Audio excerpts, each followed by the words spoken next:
ministering with our children even as we speak here this morning, folks that prepared breakfast, Sunday school teachers, Friendship Center workers, greeters, and ushers, lots of folks that have helped make today a meaningful day for us. I want to thank them, and I wish I could name them all by name, our praise team, but we can't do that, but do appreciate their service to us today. John chapter 20, with Jesus at the empty tomb.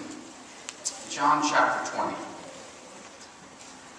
Early on the first day of the week, while it was still dark, Mary Magdalene went to the tomb and saw that the stone had been removed from the entrance. So she came running to Simon Peter and the other disciple, the one Jesus loved, and said, "They have taken the Lord out of the tomb, and we don't know where they have put him."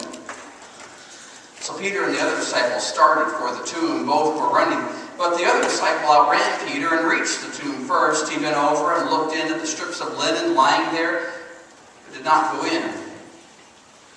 Then Simon Peter, who was behind him, arrived and went into the tomb. He saw the strips of linen lying there, as well as the burial cloth that had been around Jesus' head. The cloth was folded up by itself, separate from the linen. Finally, the other disciple, who had reached the tomb first, also went inside. He saw and believed. But they still did not understand from the scripture that Jesus had to rise from the dead. The most amazing moment in all of history. The most amazing moment of all recorded events. There is no comparison to this. It's like the mucho grande of all that's big. It's the mezzo forte of all that's loud. You can't get any bigger than this event. It was the moment when Mary Magdalene goes running to the tomb and she sees this tomb is empty. She discovered that Jesus is no longer there. The stone had been rolled away. She runs and finds Peter and John, we believe, and they run to the tomb and they examine it for themselves, and they discover too that this tomb is in fact empty. The biggest event in all of history has just occurred. Now, I'm a Facebook fan. Some of you have big events in your life. You post it on Facebook. Your children go to the dentist, you put it on Facebook. You have a sore throat, you put it on Facebook. Some of you have a hangnail, you put it on Facebook. You buy a car, you put a picture of it on Facebook. You get married, you change your status. You have a child, you put them on there. It's a big deal. People put pictures and all kinds of stuff on there, things that they like. What would you do if something big happened to you? Other than put it on Facebook, would you call a friend? Would you jump up and down? Would you drive somewhere? What would you do if the biggest event of your life just happened? Who would you call? What would you do? The biggest event of your life. What would you do? Because your actions tell a great deal about what it is you think about that event. The biggest event of your life. Your actions will dictate a great deal of what it is that you think in relation to that event. And so knowing what it is that the disciples did after this big event tells us something about what it is that they think as it relates to this event. So what do the disciples do? Here's this first image of the disciples. They just discovered the best event in history. And where do we find them? We find them locked in a room, hiding. The biggest event in all of history. And what do the disciples do? They run and hide. I don't see that very often on Facebook. I can imagine Jeff, your wife just gives birth to Lucy. Jeff posts, "I ran and locked myself in the bedroom because I didn't want to face my wife or my baby." You would get more responses to that. Could you imagine the responses you'd get to? You didn't put that up there. Okay, very good. Can you imagine? The biggest event in history, and the disciples run and hide. Now, before we give them too much grief, you need to remember that the political upheaval that surrounds this event is pretty huge. You see, the disciples had just experienced Jesus Christ hanging on the cross, being killed there, there's all of these underpinnings of cultural upheaval, spiritual upheaval, political upheaval. And these men were genuinely concerned for their own physical well-being. They were concerned that they were next. They didn't realize that this empty tomb meant something about the resurrection. It just didn't click in their heads yet. They knew the tomb was empty, but they were genuinely concerned for their own welfare. But even considering that, this picture of the disciples huddled in a room out of fear for their own lives is something of a pathetic sight. Concerned for their own welfare. Worried that they might too be killed on a cross if someone found them. You ever been afraid? You ever been in a moment in your life when fear has seemed to have gripped you? You hear something from the doctor and it causes you concern. You hear bad news, something is coming at work, and there's cause for genuine fear. I've shared a story with you before, I believe, about one day I took a walk in State Game Lands 39A in western Pennsylvania. I just had a pair of binoculars with me and a bottle of water, just taking a walk.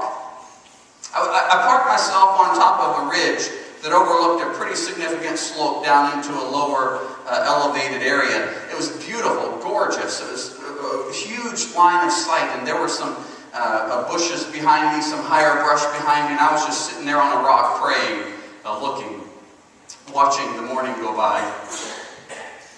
I hear a rustling over my right shoulder, and so I look over there, and I see what I thought was a big dog, a big black dog. So I just kept my attention forward.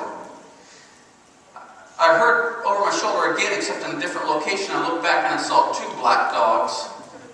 It was about then I realized that there might be more black dogs than I'd seen. So I decided I would stand up and turn and face the dogs and whistle, so that if there were more dogs than I knew were there, they would run away. So I did that. I turned and faced them and started whistling.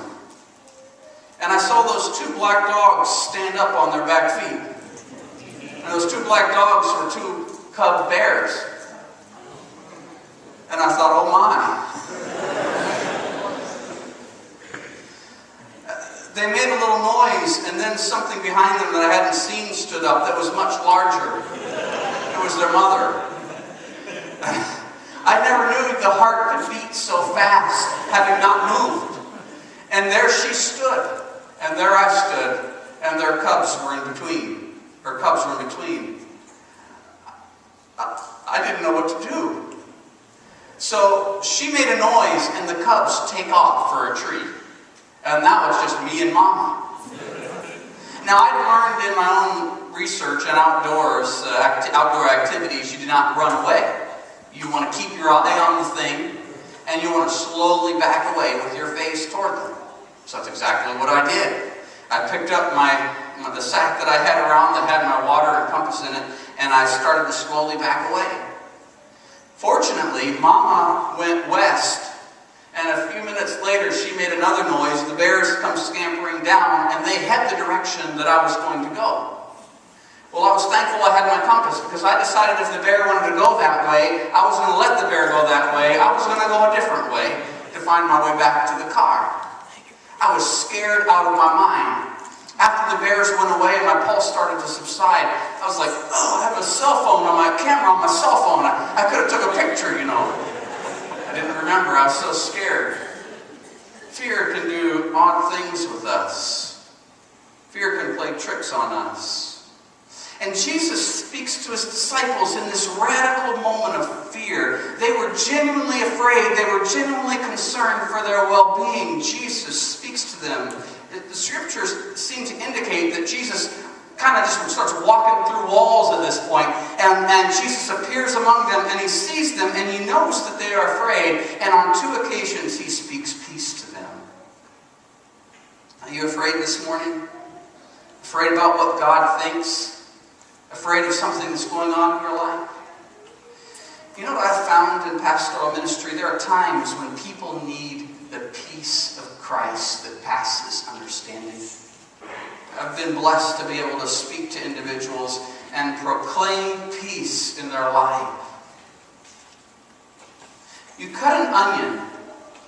You don't have to tell an onion to have an aroma. You cut an onion and the the sense just start coming to you, whether you want them to or not.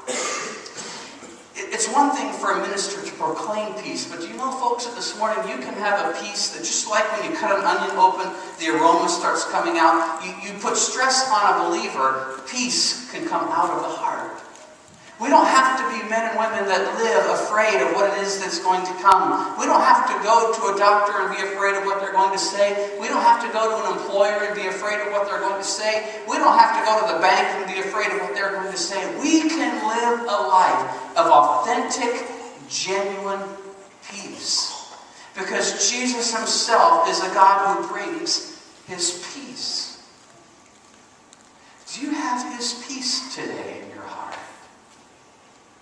Well, after this happens, the disciples see Jesus. You might think that, okay, they see Jesus, Jesus speaks to them about his peace. What happens next? Well, they've just seen the risen King. Where do we find them next? Well, Scripture tells us where we find them next. They find themselves locked in another room. Find themselves locked in another room. And I'm thinking to me, you've got to be kidding me. The disciples see Jesus, he speaks to them of peace, and they find themselves locked in another room? Well, I'm not kidding you. This time Thomas, who wasn't with them the first time, is with the disciples. And Jesus walks through the walls again, and Thomas had already told the disciples, you know, I'm glad you guys think you saw Jesus. I'm impressed that you think you saw Jesus. But you guys, as nice as you are, as good of friends I am with you, you were just straight up hallucinating. You could not have seen what it was that you think you saw. And the only way I'm going to believe in this Jesus is if I touch his hands, if I put my hand on the side where he was pierced, then I'll believe. So Jesus walks through the wall, finds his disciples huddling again, and he has this encounter with this doubting Thomas. This man who struggles to accept the truth as his own. I wonder how many people that might be in our church today have struggled to accept the truth of God as their own. They're doubted. They're doubting. Maybe you once believed and today you doubt. Maybe once you thought you might be interested in believing, but today you doubt. Maybe you want to believe, but you still doubt. Just like Thomas, who struggled to accept the truth. Once again, we get to peer into this conversation that Jesus had with his disciples. And Jesus gives the disciples a solution to identifying the solution. Jesus gives the solution to their doubt. He helps them discover what it is. Now, you might think I'm oversimplifying this, but I don't think I am. It's Jesus' idea. The antidote to doubt is declaration. The antidote to doubt is declaration.